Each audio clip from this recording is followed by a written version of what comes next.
right, everybody. Welcome to the 365th edition of the Holy Backboard podcast. I am Dustin here in Rip City, and I got my man. Sage here. Hope everyone had a good Christmas and New Year's. It was a fine Christmas for me, and then I played video games all New Year's, so normal vacation for me. How was your vacation? Or not vacation, but holiday. I did take a lot of PTO. I still am on PTO. I've got a couple more days left, including today, which is I think a smart move. Like never go back to work the day after New Year's. Like if you have the PTO, take it because I feel like you always get the folks that are like, oh, it's a new year. I'm going to be super ambitious. And they're going to send a ton of emails. I don't need that energy coming into a new year. Let's take our time. We just came off of a holiday season. Let's work our way back into the flow of things. Let's just not start running 5 miles right off the bat. Let's just maybe do one or two laps around the track. But it has been a nice holiday so far. I have had a cold probably for the past week, and it's been bugging me. Mm. Um, Not too much, just like different symptoms every day. I've taken my COVID test. It's not COVID. Olga doesn't have it. The baby got a little bit of a runny nose, so I'm the one that got hit the hardest, and I will gladly take that in as opposed to the rest of the family getting Yeah, it. But Christmas was great. I'm wearing my Terry Porter champion jersey that Olga got me, drinking that's out of dope. my Terry Porter Dairy Queen 91, 92 mug that my mother-in-law got me. Got a lot of good Blazer stuff. New Year's was great, in bed by 11. And what's that, bud? I got a panda for my aunt and uncle. And then I got vases that have pandas on them. So it was a very panda and Chinese forward Christmas for me. Yeah. Um, Olga made incredible gingerbread pancakes. Bread pudding was on point, so the food was fantastic. Um, Still eating nachos from the leftover enchilada filling, which tray full of nachos is one of the greatest foods of all time, in my opinion. So yeah, it's been solid. The Blazers have been a little bit of a grab bag. Forrest Gump used to say life is like a box of chocolates. You never know what you're going to get. I think that the Portland Trailblazers are kind of the same thing. You go up and down the schedule, and there's games you expect them to win. They surely don't do that, but then they pull off, they rabbit out of their hat twice against Phoenix and Sacramento. But it has been a bit since we last recorded, obviously due to the holiday. But let's just recap what has happened. They did beat the Suns back on the 19th, 109 to 104. And there's one of the games where they dropped. Simons goes nuclear in the fourth quarter against the Wizards. Kuzma tries to give the Blazers the game, but Jeremy Grant says no, thank you. And the Wizards Was it escape. more Chauncey Billups putting Jeremy in that spot to say no thank you, or was it No, that's Jeremy saying it's Jeremy time. The Blazers lose 118 to 117. They play the Warriors again for the third time, and it seems like as many nights, but fall again to the Warriors 126 to 106. Come back home the day after Christmas, get it maybe one of the best wins of the year against a really good Kings team, 130 to 113. Might also have been Scoot Henderson's finest outing as hmm well. And then they split with the San Antonio Spurs, losing the game in which Victor Wembanyama played on Thursday, 118 to 105, which got ugly in a hurry, but they bounced back, beating the Spurs on Friday, 134, 128, and then an ugly performance after a promising start on New Year's Day in the Valley of the Sun, losing to the struggling Suns. 109 to 88 in a game that was really over after Phoenix closed the gap in the second quarter. Portland for the year stands at 9-23 on the season. They are the second worst team in the Western Conference and fifth worst overall in the NBA. And if you're one of those who takes a look at the Tankathon standings, that's probably going to be as high as that they can rise. Maybe fourth, depending on what the Charlotte Hornets are doing, but you're not catching Washington, you're not catching San Antonio, and you're definitely not catching Detroit. And to be honest, we've done preliminary research on this draft. It doesn't really matter. So if the Blazers string 3 wins in a row, good for them because you definitely do not want to be the Detroit Pistons who lost a major league record across all sports. They tied the major league professional sports record with 28 losses before finally getting a victory over the Raptors. So we have a lot to talk about. We'll probably just go over the highs that we saw because there's just way too many games to dive into. Well, Sage, from the past week and a half, what really stood out to you? That there is a quarter in which the Blazers play where everything seemingly goes wrong, and how the Blazers react to that is going to be the result of The wins and game. losses. Because, like, whether it be the Suns actually playing defense on us and then us not being able to score, or us just being absolutely bricking every shot that we have, it's almost like there's one quarter where we get outscored by 15 to 18 points, and then we either fight like cats and dogs to make it a game, or we just take the L. Get all of these awful quarters out now. Like, let's learn how to, call a timeout if it's an 8-0 run instead of it being like a 14-4 run. Like, let's just get all of this stuff out now, make it a learning experience, make it something that these young guys can build off of. But when games really matter, we need to be smarter on how to stop these other teams' runs, whether it be actually playing defense or getting easy baskets or something, because it's been a habit this year where it's just one quarter that looks so much different than the other three quarters. And it's going to be the difference between us winning games and losing games. And this draft class isn't good enough for us to full on tank. So getting wins is all right. So yeah, that one quarter has just been a brutal watching experience, whether it be the other team just finally treating us like we're NBA players or us killing ourselves. That one quarter of game's pretty rough. And a lot of the times it's that first quarter, especially at home. I Mm-hmm. was watching the Phoenix broadcast of the game in Portland. So it wasn't the most recent Phoenix game, but they mentioned that Portland at the time was the lowest scoring first quarter team.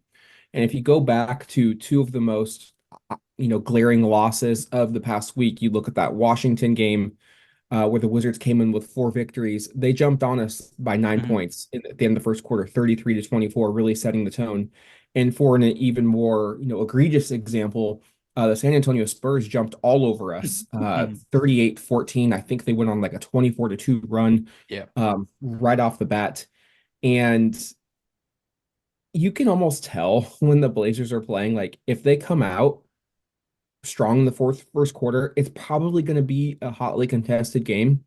But if they fall behind, like there's just no chance that they don't have they don't have the offensive firepower to make up for their lack of firepower Mm-hmm. defensively, right? Like they're just too weak defensively. We'll get to Scoot because that's my high point, but to continue on with what you talked about, I think a lot of it has to do with Portland's inability to rebound the ball.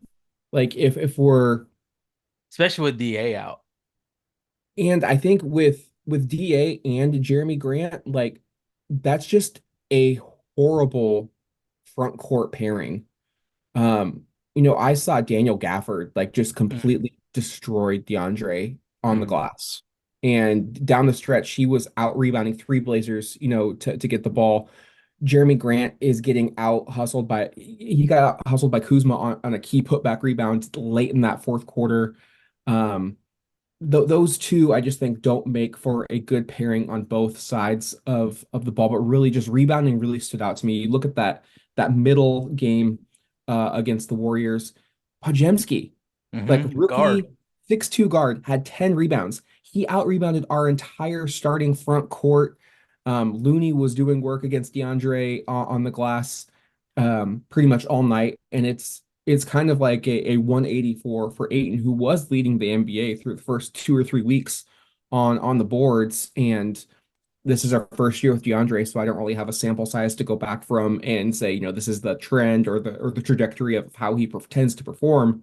But if you just kind of start to put the pieces of the puzzle together, he is a bit of a player that, from experience watching him on the outside in Phoenix, that when things are rolling, he's fine. But maybe if think tough times come, he's probably not going to be one that is going to give you that same output as he would when maybe earlier in the season when things are fresh. He gets his brand new start. He's also been dinged up. But really, Portland needs to add a rebounder to this core moving forward. Again, you don't have to figure it out this year, Mm. but rebounding the basketball is, I think, just an absolute staple of any good team, right? You want to give yourself second chance opportunities, but more importantly, with offenses being at their peak in the modern NBA, you have to limit your opposition to one shot at the Hmm. basket. You can't continue to give up multiple attempts because shooters are too good, passers are too, patient, and slashers can jump higher than they've ever been able to jump before.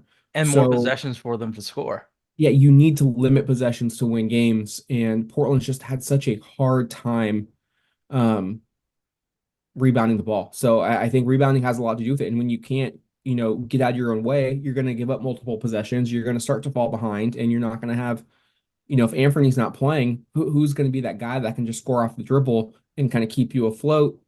I mean, it's kind of expected, so it's not like too surprising. But Does I does agree with our you. defense with the aggression of switching put us at a humongous disadvantage with rebounding? Because if let's just say our center has to defend the pick and roll and then flare out to give the guy enough time to recover, it leaves our basket really, really open. And I get that DA has the footwork to do that on a not occasion, but quite frequently. But it puts us at a humongous disadvantage if Jeremy and Tumani are 3 and 4, whatever way you want to describe it. It puts a lot of pressure on them, and they're not the best rebounders in the world. They one can be aggressive and try and get rebounds, but they don't really get it. And then Jeremy tries to avoid it as much as possible. With that said, wouldn't it be better if we did more of a drop coverage so DA could actually help rebounding when teams try and take them away? And do you think the defense affects our rebounding with the aggression? Well, yeah, I mean, you play aggressive, and Portland is one of the top teams that I think they are the top team at forcing turnovers, which has been a complete 180 under Terry Stotts and something that we had been talking about. But with playing aggressive, there are pros and Mm-hmm. cons, and the con is rebounding, but it is also if you play against a team that passes and cuts like the Warriors, there's a reason they just slice and dice us up because they just take the back door. It's Mm-hmm. there. They punish you for over pursuing, and they have a team full of smart basketball players. Mm-hmm. Again, if you play drop coverage against a team like the Warriors, We're screwed. you're giving their Yeah. shooters wide open shots at the rim. So I don't think there is a perfect answer. I would just like to see a little bit more variety, and I would like to see a little bit more adaptation. Like, okay, Steph's out of the game. Let's try some drop coverage. Or Mm-hmm. Steph's in the game. No, we have to take away that at all costs and make others beat us. Maybe you can be a little more aggressive in that aspect. And I just don't think I don't think we have the personnel to pull No. that off, but I also don't know if we have the in-game adjustments from a coaching staff to also pull it off. And again, I don't think we have the best coaching staff, but I will also admit that we have a lot of new faces, and there's been so many injuries that it's been really hard to play connected and with a lot of continuity. And defense, you have to be together for a while to play connected defense. You have to trust that the Yeah, player's going to be exactly. their rotation. You have to think 2 or 3 steps ahead, and everyone has to be that. It's like you have to have a hive mind on defense, and you can't have a hive mind when DA's in for 2 games, then he's out for three. Ant's still out. Tumani's been in and out of the lineup, and you've got changes at the point guard. Scoot's now playing. It was Malcolm missed some time. Like Shaden's been out. Like there's everyone has been out. Shaden's obviously on a minutes restriction as well. Yeah, so it's really difficult, and that's why I would like to see some change, just because like this is a developmental season, and that's exactly what a developmental season should be, is to see, okay, you get a certain amount of sample size in an 82 game season, try different things, see what works, and then take that, put it in your filing cabinet and save for next season and continue to add to that filing cabinet. And so that's why I'm interested in the season. I don't really, if you're gonna get blown out, you're gonna have great wins like they did against Phoenix and Sacramento. But you have to find long-term pieces. Like the goal for this year is develop your young players, see what you have, and see who else can be a long-term piece. Like I don't necessarily think the trade deadline is your end all be all, like gonna solve all of your problems. But I do think in the offseason, you need to start to think like Jeremy and DA. You have to pick one or the other because that is a pairing that long term is not going to work. Neither they're both they're too finesse. Neither, I mean, you're not getting enough rebounding out of either of them. You know, DeAndre grabs rebounds just because he's athletic and he's tall and he's one of the bigger players on the court. So he's going to get his allotment of rebounds that way. Jeremy is not a heat-seeking, rebounder. Like he's not like searching for it, and he'll get it if it comes into his lap. But he's gonna get beat for boards. We saw that in the Wizards game, but I do think that's something that they can say, okay, we've seen enough of that. Like, who is that piece? Who would Who, be more movable in your opinion, Jeremy or Da? I think Jeremy's got great value right now. I mean, if you're looking for a player to kind of put you over the top, if you already have a solid rebounder at the 3 and the 5, Jeremy, one thing I've noticed with Scoot taking more of the usage away from Anthony in terms of a ball handling, initiating the offense perspective, is Jeremy's ISO time has gone down. Mm-hmm. And you look at him, and Scoot is finding him for these open catch and shoot threes. One of the announcers even made a point, like Jeremy, or was on the radio, like Jeremy's like pointing at Scoot after hitting threes, like, thank you. You knew I was cooking. You kept going to me. And Jeremy's one of the best catch and shoot, Mm-hmm. not even big man, shooters in the league. He doesn't even need to dip. Like he's a quick release. I mean, I would be salivating if I was a contending team and I needed a swing forward who was basically a 50% shooter on catch and shoot threes, who's going to give you solid defense. Like he's not going to bring your defense down. Oh, He's he's going gonna to be bring yours up. I mean, like I was thinking, he's going to be a obviously the versatile Pacers. defender. He's locked into his contract. He doesn't cause any problems. He fits into like whether you think he's a number one or a number three option doesn't matter. He's able to play either role. Like it doesn't seem like it affects his attitude or his effort. And I think his value is great right now. I mean, DA, I think his value is still pretty low. I think there's a reason we were able to get him for Yusuf Nurkic. He hasn't really had a prove it year. I mean, if you look statistically, he's had a down year, and I still don't think the Blazers have figured out how to fully unlock him. And I think that's something that maybe they should take some time and invest in and see if there is something there to unlock. But Jeremy at 29 going on 30, I think he could really do a contender solid. And even I would say, swing the pendulum. Like if one of those top teams gets him, that could be the difference.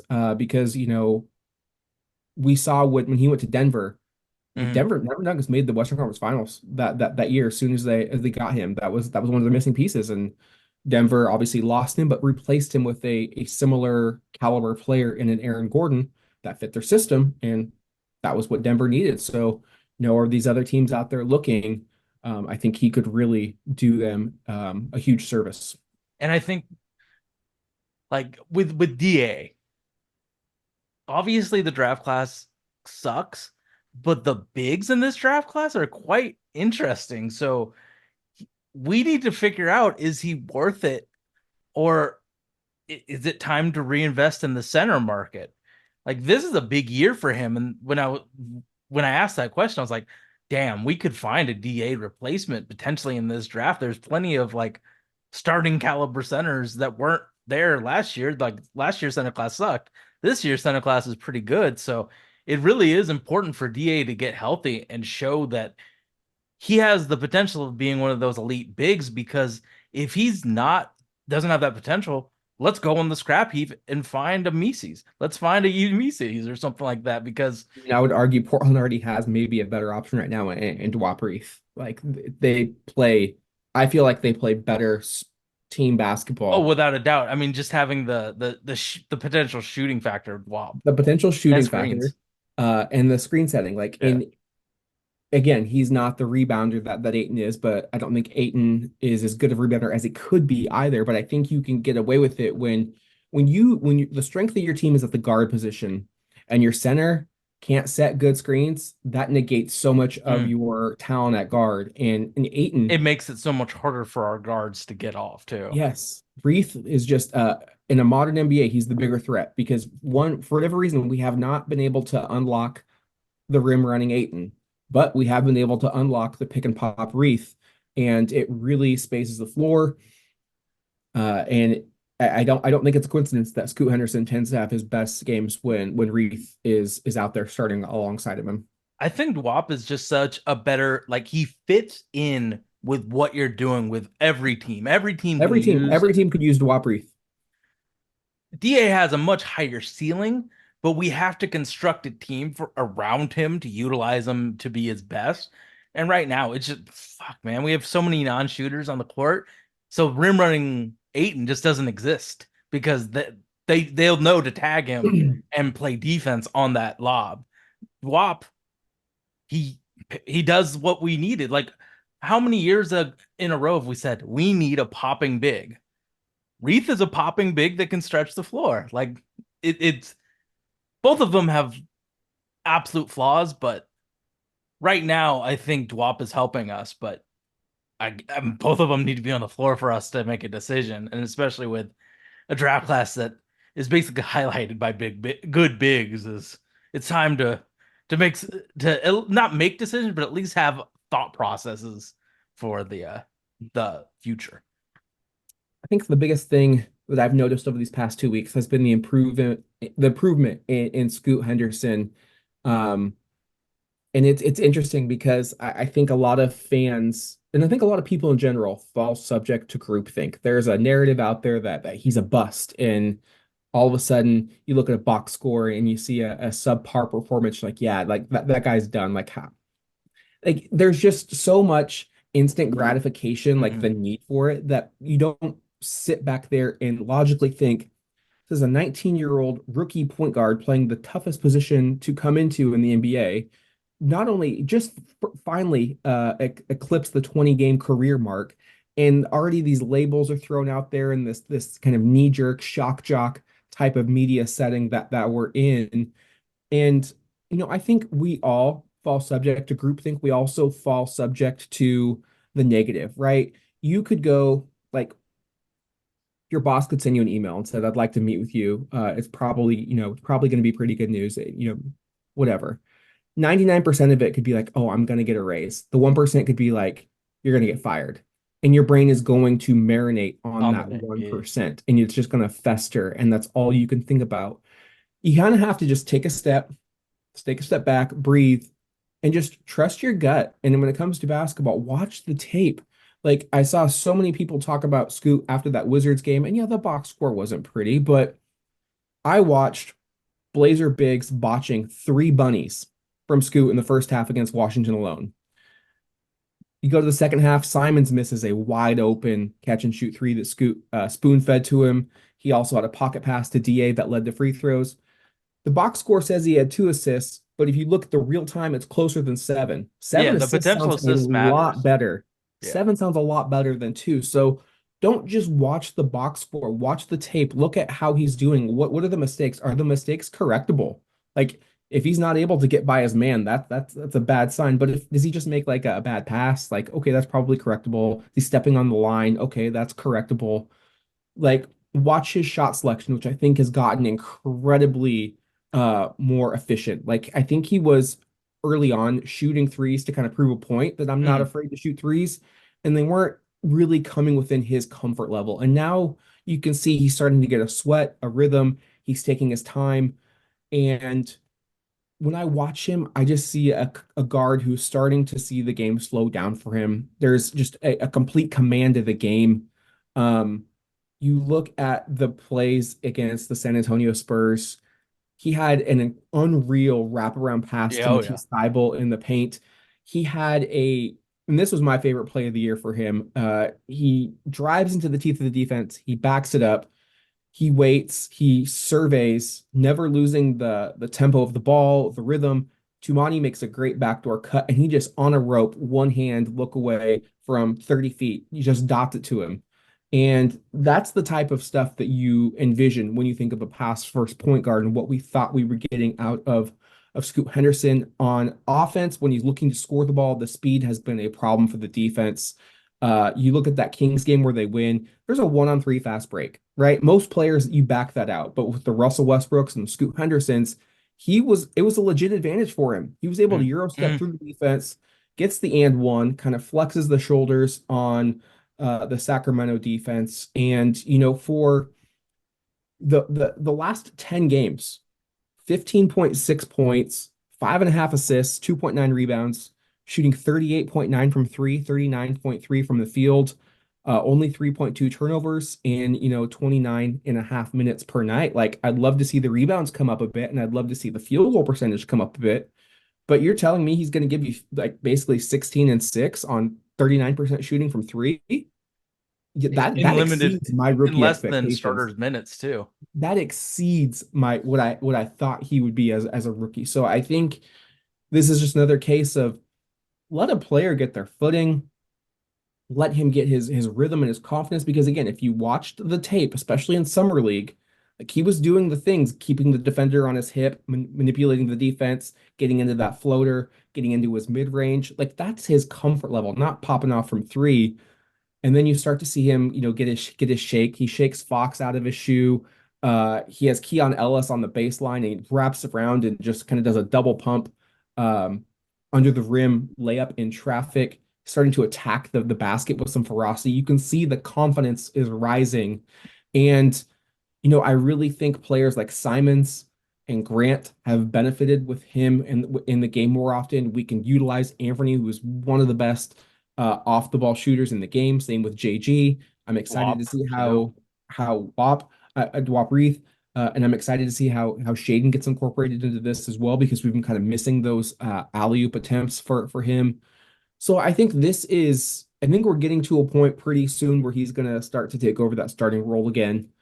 And like that when they beat the Spurs and the Kings, like those are my favorite type of victories, right? When Shaden went off against the Cavs and he went off against the Pistons, like those are the games where I get really excited. When you see your two young players, you could throw Simons in there. When those guys have big nights and you get wins, those are the wins that kind of they keep you warm, right? Mm. When the vets kind of carry you, it's like, okay, like That's that's cool. cool, but like Mm. what this is a young team. Like we need to see what the young guys got. I've been just so impressed with his overall body of work. Let Um, So Dustin, you and I have done scouting of G League Ignite players for 4 years, right? correct. So the one thing that I don't think people realize about the G League Ignite, it's like the most chaotic AAU type of It's like basketball. an all-star game every night. Exactly. So he played 2 years in an environment that was complete and utter chaos.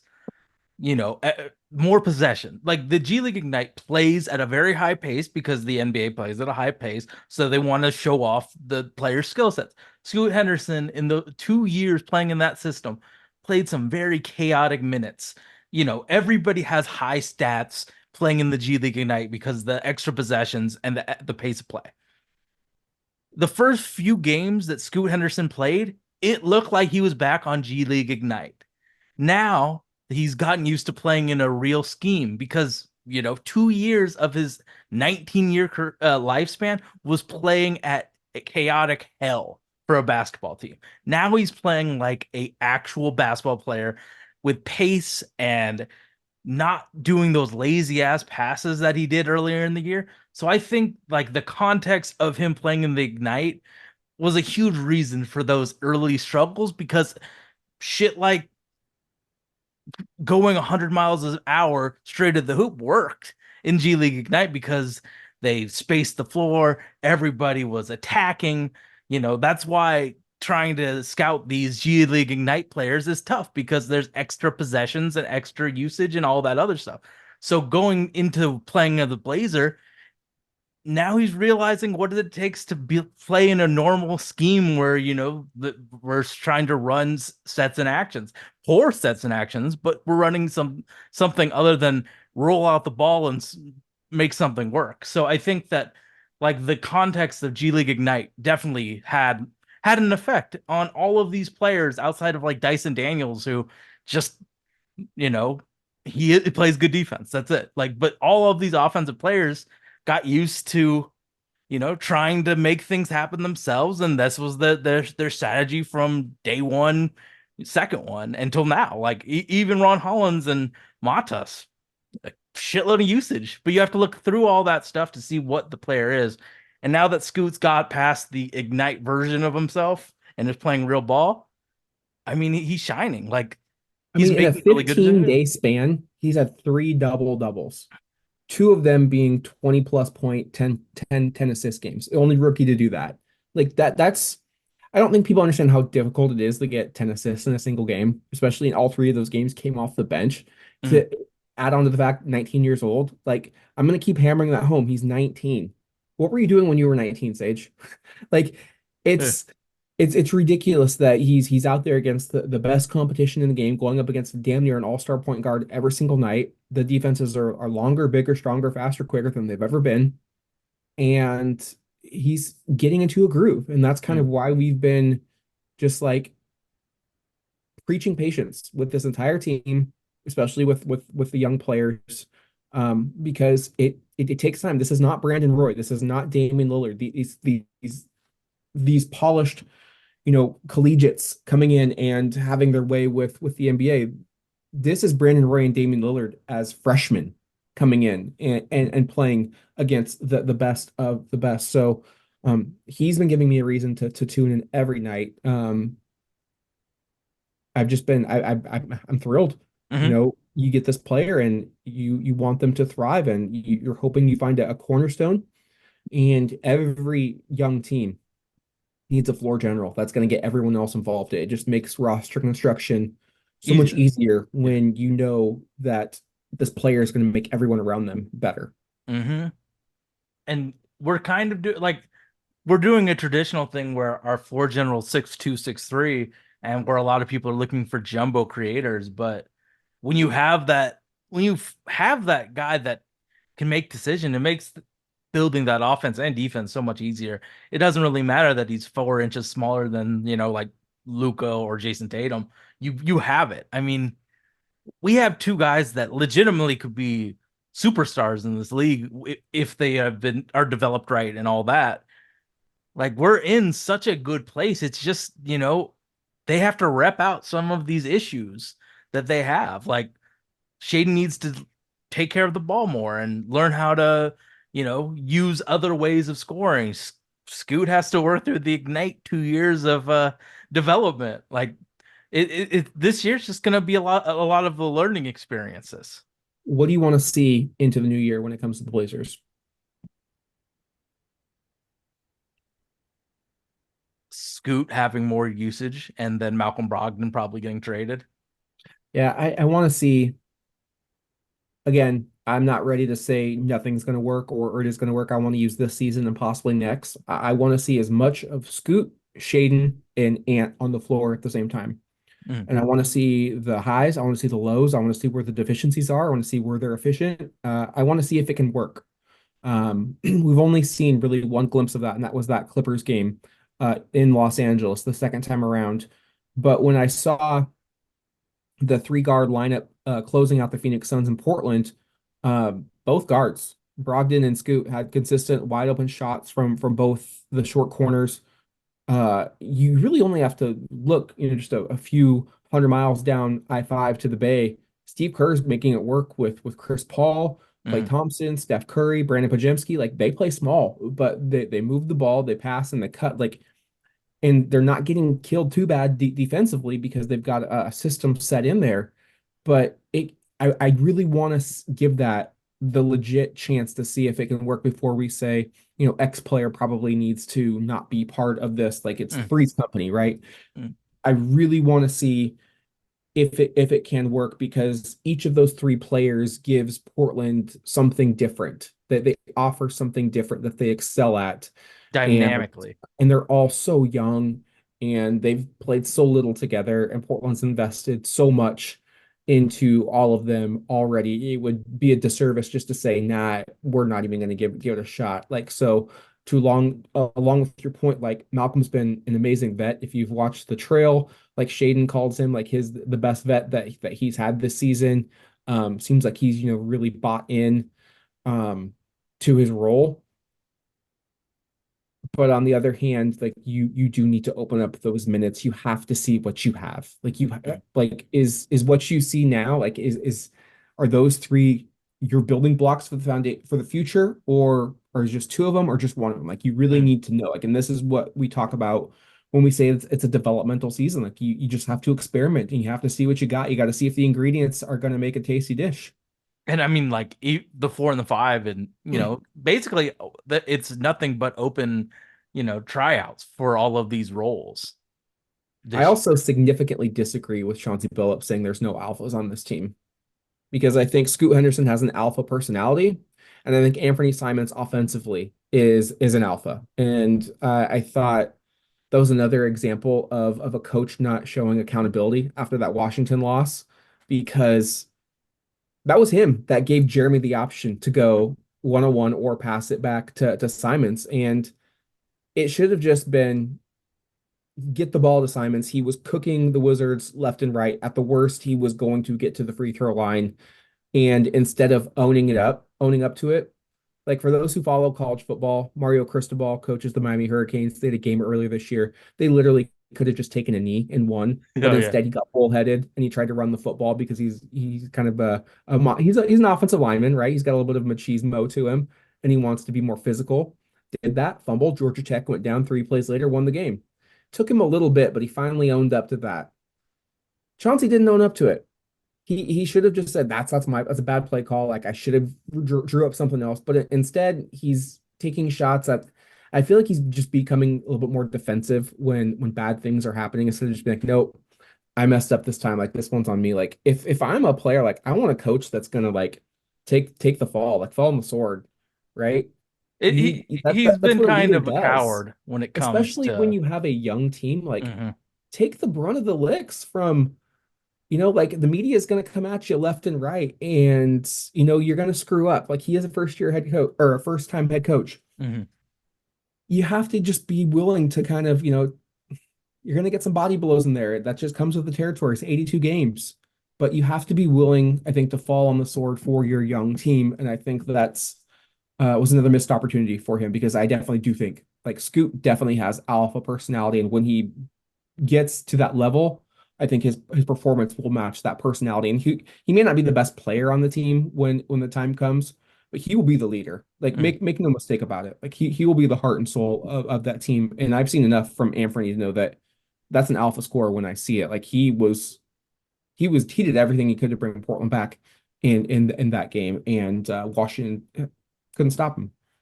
I yeah, I think that, I mean, even Shaden Sharp has shown alpha traits during when we were healthy without Scoot.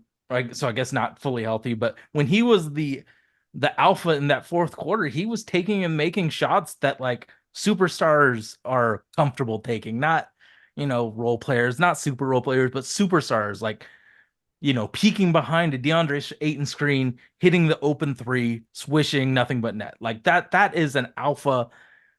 That's an If alpha if move. I was the if I was Jody Allen and I brought in a new coach, the first thing I would say to them, your first priority is unlocking Shaden Sharp. It's there. Mhm. But for whatever reason, he tends to defer sometimes when other players are on the court. He does have alpha tendencies, but too many times he defers and he overpasses a bit. He's a little Rasheed Wallace in that aspect where he could score pretty much anytime he wanted to, but Rasheed was unselfish to a fault, especially with so many other good players around him on those loaded Blazer teams. And I've seen Shaden just like overpass some good shot attempts. So it's there, but it has to be kind of extracted out of him. And I don't think Chauncey has done Chauncey's that not the yet. guy. No. So I have a question that I wanted to ask you for the longest time now, probably like 3 or 4 weeks. It's no secret that the NBA is going to expand, and there's a potential of, you know, protecting players from getting swooped up by the Seattle and Vegas team. Let's say that we have 8 players to protect. Who are those 8 players for the Portland Trailblazers? That's a great question. The Thank you. three, obviously, you've got Simons, Sharp, and Scoot. So there's Oh, three. I would protect Kamara. Um, Great contract, good defender. Um, Young. That's four. Hmm.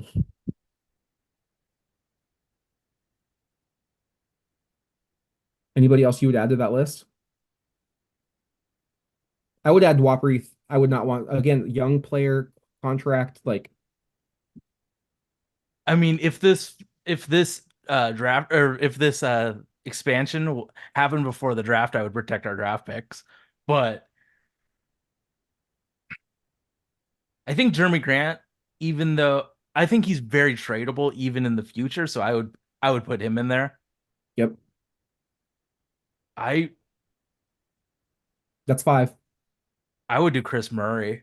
I still believe in him. I do Um, too. I don't know if he's getting picked up in a draft though. I think I could.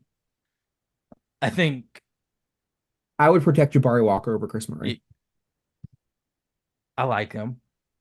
Um, So we're like we're almost at 7 or 8 right yeah. now. It really comes down to like I think you've got like Chris Murray, DeAndre, Ryan Rupert. I don't know enough about Rupert in terms of his behind the scenes. Like, how is he progressing? Like, is the team really stoked on him, or what? Um, I would definitely let Thibault go. Mhm. Malcolm. Malcolm, yeah. I mean, yeah, there's play. I mean, there's going to be good players. Like, but unless you know.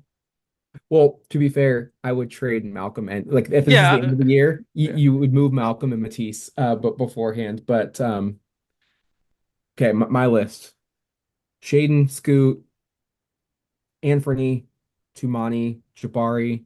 That's five. Jeremy is six. Reith is seven.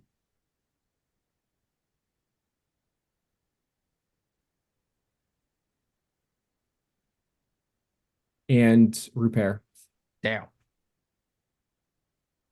So I think mine would be Scoot, Shaden, and the big three, obviously. Yep. Um, I'd probably go Aiton, Jeremy.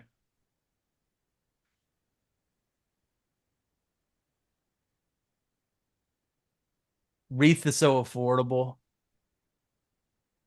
so that's six. I guess I'd do Jabari and I guess Tumani can be the eighth, I guess. I But know you I mean, like like, I know you like Chris Murray. I think I don't think he's gonna get taken. He hasn't shown me enough for he's him to also get a taken. 23-year-old Yeah. first round pick, right? So like I don't think there's this, and that's why I chose Repair because you basically got 4 years extra on Chris Murray. And then, I mean, depending on what also I would need to know what our basketball operations thinks of this draft class. Because if they think that, for instance, Ryan Dunn's so cool, I wouldn't put Tumani in my saved because I think Ryan Dunn's better in every single way. But like, since we don't know what basketball ops is thinking, that was probably what I would go. But I think Aiton deserves another few years of deciding what we're gonna do with him. I was So just thinking more like if somebody wants to take that contract fair offer on enough. him, like Fair enough. yeah. But yeah, that's I was thinking because like, Vegas, Seattle, eventually some other teams are gonna go. So that, fantasy draft could potentially happen. All right, let's take a look ahead. The Blazers are in the midst of one of the longest road trips of the season. They lost in Phoenix, as we mentioned, by 21 on Monday. They returned back to Portland January 14th to play the Suns again. But in the mix, they've got two against Dallas, Brooklyn, New York, OKC, and Minnesota. So just a Brooklyn and New difficult York or Brooklyn, New York? Brooklyn and New York. Okay. And all right, They cool. have, they have a very difficult stretch. We're going to do the next three games. So we've got Dallas on Wednesday, Dallas on Friday, and Brooklyn on Sunday. Um, Portland's already played Dallas twice this year, losing by 11 on the 16th and by 13 on the 8th of December. Luka went nuclear in both of those Kyrie's games. questionable now. Who So is?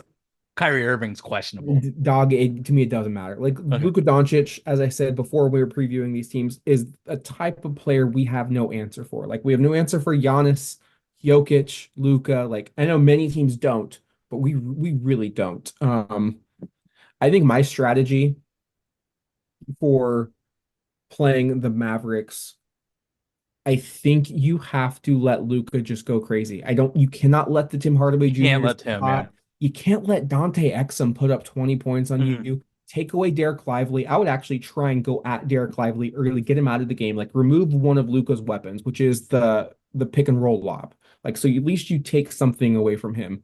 Make him expand a lot of energy dribbling the basketball, and maybe you wear him out one of those games. I don't think it happens. I'm pretty sure Anthony has COVID. They Mhm. don't list COVID anymore, but it's usually Yeah, illness HIPAA. or non-COVID Mhm. illness. And his has been illness, and he's been out for the past like 3 games. I don't know when he's coming back. It's kind of a grab bag, so I'm not going to even try and predict who's going to be available that's not already like currently playing. We did see Shaden Sharp return in a limited role, but I'm just excited to see what Scoot can do. Again, this should be a defense that he should kind of eat against. How can he spread the floor? I'd really also like to see Matisse get back into a rhythm from three. He's kind of regressed to the mean. And if you're Do you Portland, you think don't like. that because of his decent percentage from three, that they're not giving him that wide open runway anymore? Because I think most of his shots are actually contested. Yeah, but I've also seen Matisse like sometimes he's wide open and it's a good shot, but other times he kind of takes a quick three where you're like, you're not that guy for the You're three. not that guy, pal. Like, Yeah. don't. So it's tough to say without having every single three right in front of me. It's something I'll definitely keep an eye on and anecdotally try to recall for next episode. But if you're trying to move up his value, you really want to see him start to get toasty from downtown. I think Dallas wins both. There's Yep. just one of the Luca's Yeah. just a Yeah. nightmare for Portland. But again, I would just say Tumani, do your best, and everyone stay home. Yep. Like if he gets 60, that's fine. But like maybe he gets so tired they don't play him in the second game, right? He Um, gets 80 points on his first game and then rests the second. yeah. Uh, and then Portland plays the Brooklyn Nets. And usually I do this. Dallas is 19 and 15. Just 8 and 7 at home. Brooklyn is 15 and 18, ninth in the East, 9 and 8 at home. They are kind of a hodgepodge collection group, kind of like the Raptors before making the OG trade. No real direction for the Brooklyn Nets. Ben Simmons is still out. Lonnie Walker is still out. Dorian Finney-Smith is day to day. But anytime you're in the same gym as Cam Thomas, like that's the guy you cannot let go crazy, because he's one of the best bucket getters in the entire Absolutely. league.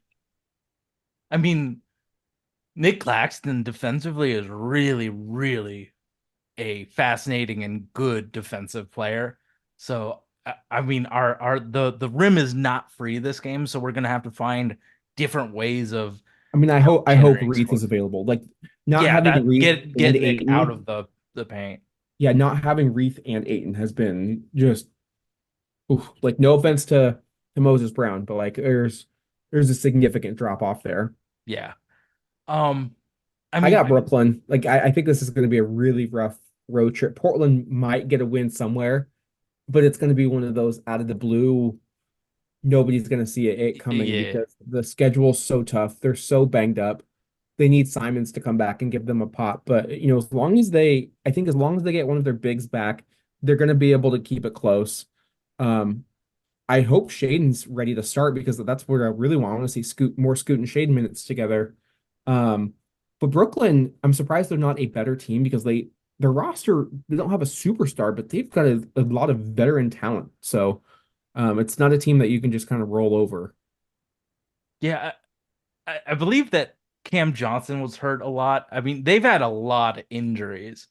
Ben Simmons, they've dealt with Cam Thomas. Sorry, there's too many Cams on that team has been injured. So it's kind of like players learning their roles. One person gets injured, and then they have to learn a whole new role.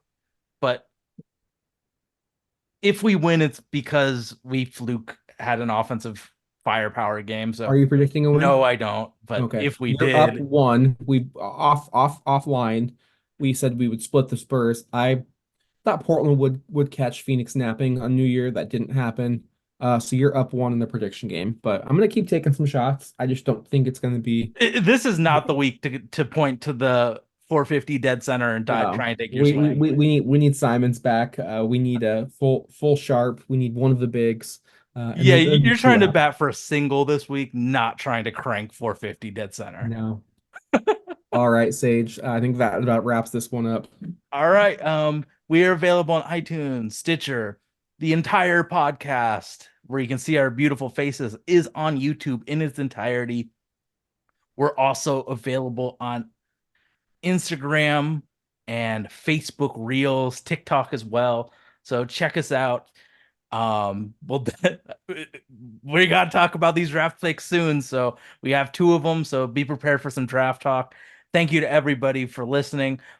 Happy New Year to everybody. Stay safe. We're out of here. Peace. Later. Later, bud.